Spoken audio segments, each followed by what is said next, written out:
der e vier comigo, eu lhe prometo sol.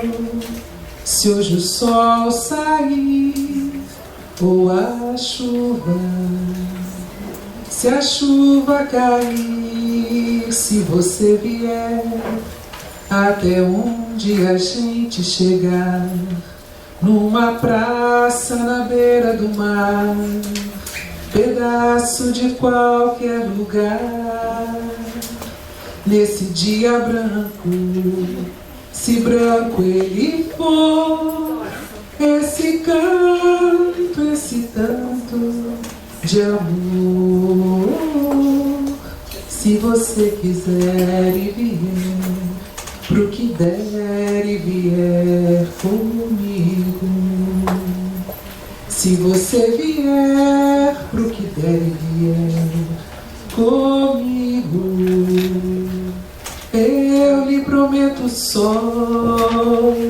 Se hoje o sol sair ou a chuva, se a chuva cair, se você vier até onde a gente chegar, numa praça na beira do mar, pedaço de qualquer lugar, nesse dia branco, se branco ele for, esse canto, esse tanto de amor, se você quiser e vier pro que der e vier comigo.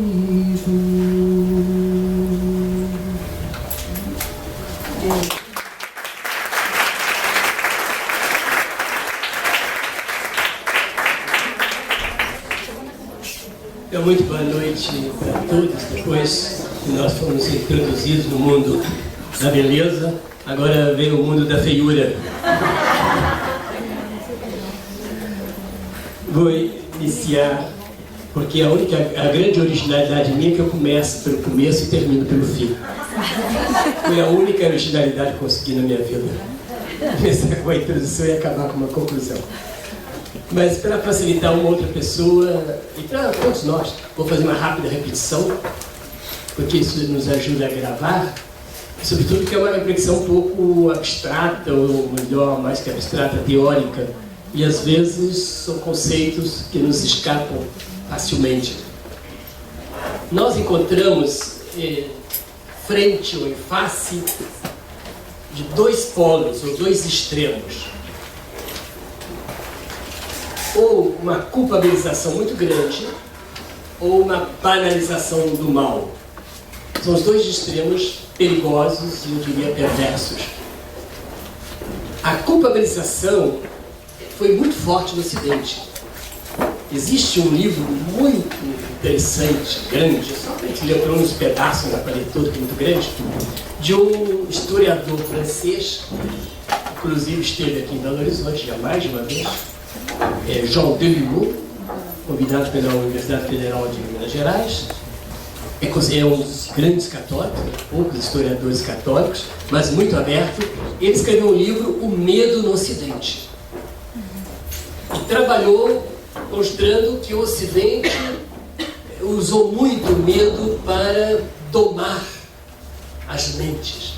E como ele estuda sobretudo a Idade Média e o início da modernidade, a grande instituição que existia naquela época era a Igreja Católica e também a Igreja Evangélica, protestante. Então essas duas instituições do Ocidente são as que mais culpabilizavam as pessoas. Isso é verdade, nós temos que reconhecer isso. E daí os analistas até gostaram muito disso, porque tiveram mais trabalho, puderam faturar um pouquinho mais. Porque muita gente se aproxima exatamente culpabilizados. Por outro lado, se passou por outro extremo. Aí já foi uma mulher que escreveu um livro muito bonito, chamada Hannah Arendt. Hannah Arendt, ela falou, e ela que introduziu essa categoria, a banalização do mal. E sabe qual o protótipo para ela? Foi um personagem, claro, para os jovens, um personagem desconhecido, mas para nós um pouco mais maduros, devemos lembrar-nos dele. É aquele alemão chamado Eichmann. Eichmann. É um conceito, não sei se vocês lembram disso, aconteceu, funciona. Eichmann era um burocrata alemão, nazista, cuja função principal era organizar o tráfego de trens para levar os judeus para os campos de concentração e executá-los mais rapidamente. Então era a função dele. Mas ele nunca viu um judeu, nem viu sangue. Ele simplesmente planejava as viagens para que os trens chegassem no meio de uma guerra, durante a guerra. Então tinha que atravessar regiões perigosas e ele fazia a estratégia dos trens.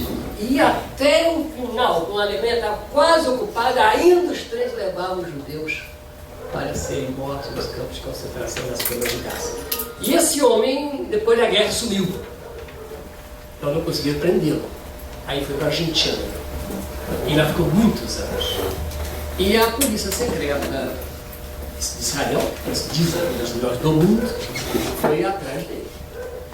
Outros dizem que no final ele não aguentou a culpa e ele deu sinais para ser preso. Isso aí, vocês lá, psicanalistas, vejam se é assim mesmo. É campo de vocês. Uns já dizem que não aguentou, mas em todo caso a polícia secreta conseguiu encontrá-lo, raptaram, contra todas as leis, raptaram da Argentina, puseram no avião e levaram para Israel. Sem autorização do governo argentino, sem nada. Raptado e sequestrado, e aí foi julgado em Israel. E Hannah Arendt era jornalista, uma judia alemã, mas era jornalista naquela época de um grande jornal, New Yorker, New Yorker, dos Estados Unidos, e ela foi designada como jornalista desse julgamento. E ela ficou impressionada com a frieza desse homem. Então aí ela diz, realmente, para ele matar, levar as pessoas à morte, era como se você matasse uma mosca. Assim. Aí ela fala, é uma banalização do mal. O homem comete uns crimes gigantescos com a maior tranquilidade. E dizem que os grandes, 7 ou 10 grandes psicanalistas, examinaram-no e disseram que ele era normal. Não é um caso perverso. Vocês dizem, mas portanto não foi. Um homem lúcido, tranquilo, sereno, boas relações até com sua família, mas foi capaz de fazer todo esse crime. Só, diz ela, porque o mal foi banalizado. Então, entre esses dois extremos, da culpabilização extrema e a banalização, o que nós temos que encontrar é exatamente o fiel da balança. Aquele ponto em que nós nem... Hoje, vocês estão bem acertados, né? Porque eu percebo pelos olhares que os olhares são fugitivos. Então, uma coisa que Deus me deu é sensibilidade auditória. Eu percebo logo quando os olhares escapam das palavras e vão para outras coisas. Então, voltemos de novo. Depois eu tentei fazer uma rápida antropologia. Eu não vou repetir simplesmente, eu vou acrescentar outras coisas também ao repetir. O que explica antropologia? Antropologia significa que nós nos concebemos como ser humano. Nós temos uma concepção do ser humano, que pode ser muito pessoal, então não chamaria antropologia, mas quando ela é, de certa maneira, estruturada, redigida, usar uma palavra feia, tematizada, explicitada, ela se elabora numa forma mais filosófica. Isso nós chamamos de antropologia. E eu trabalhei com aquela antropologia corpo, alma e espírito, e não corpo e alma. Porque a antropologia corpo e alma clássica, grega, dos catecismos, ela é dualista. E o dualismo é muito perigoso. Vou fazer um parênteses, depois eu volto. Há coisas muito interessantes na história da cultura, gente. Vocês não podem imaginar a importância da descoberta do purgatório. Vamos fazer um parênteses, só para assim, para nos divertir um pouco. Também foi um francês que nem tem fé, chama Legoff, que estudou o nascimento do purgatório. Lá na Idade Média, que nasceu o purgatório. Antes da Idade Média se conhecia bem o purgatório. Era céu e inferno. O purgatório foi descoberto. E ele disse que foi fantástico a descoberta do purgatório.